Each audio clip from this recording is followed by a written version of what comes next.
വനിതാ T20 ലോകകപ്പ് മത്സരങ്ങൾ നാളെ തുടങ്ങും. ഷാർജ അന്താരാഷ്ട്ര ക്രിക്കറ്റ് സ്റ്റേഡിയത്തിൽ നടക്കുന്ന ഉദ്ഘാടന മത്സരത്തിൽ ബംഗ്ലാദേശ് സ്കോട്ട്ലൻഡിനെ നേരിടും. വെള്ളിയാഴ്ച ന്യൂസിലൻഡിനെതിരെയാണ് ഇന്ത്യയുടെ ആദ്യ മത്സരം. സമ്മർദ്ദങ്ങളില്ലാതെയാണ് മത്സരത്തിന് ഇറങ്ങുന്നതെന്ന് ഇന്ത്യൻ ക്യാപ്റ്റൻ ഹർമൻപ്രീത് കൗർ പറഞ്ഞു. ബംഗ്ലാദേശിലെ ആഭ്യന്തര സംഘർഷങ്ങളെ തുടർന്നാണ് വനിതാ T20 ലോകകപ്പ് UAE-യിലെത്തിയത്. ഷാർജയിലും ദുബൈയിലുമാണ് മത്സരങ്ങൾ. UAE സമയം ഉച്ചയ്ക്ക് 2-ന് ഷാർജയിൽ നടക്കുന്ന ഉദ്ഘാടന മത്സരത്തിൽ ബംഗ്ലാദേശ് സ്കോട്ട്ലൻഡിനെ നേരിടും. വൈകുന്നേരം 6-ന് ദുബൈയിൽ പാകിസ്ഥാൻ ശ്രീലങ്കയുമായി ഏറ്റുമുട്ടും.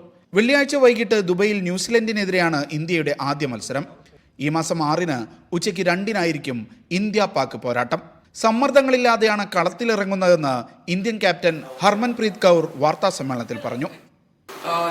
Go there and enjoy yourself and no pressure because the more important is enjoying yourself in this tournament and putting pressure on yourself because pressure is not going to help you at all. But yeah, that excitement means a lot for us and my message is very simple and very clear. Just go there and enjoy yourself because that is something which is going to help you a lot when you're playing.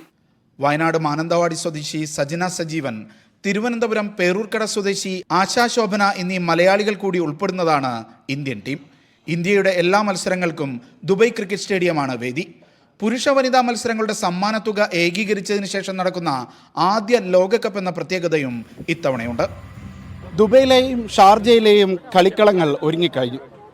ഈ cup ആര് സ്വന്തമാക്കുമെന്നറിയാൻ October 20 വരെ കാത്തിരിക്കണം. Sharjah cricket സ്റ്റേഡിയത്തിൽ നിന്നും Shino Shamsuddin, media 1.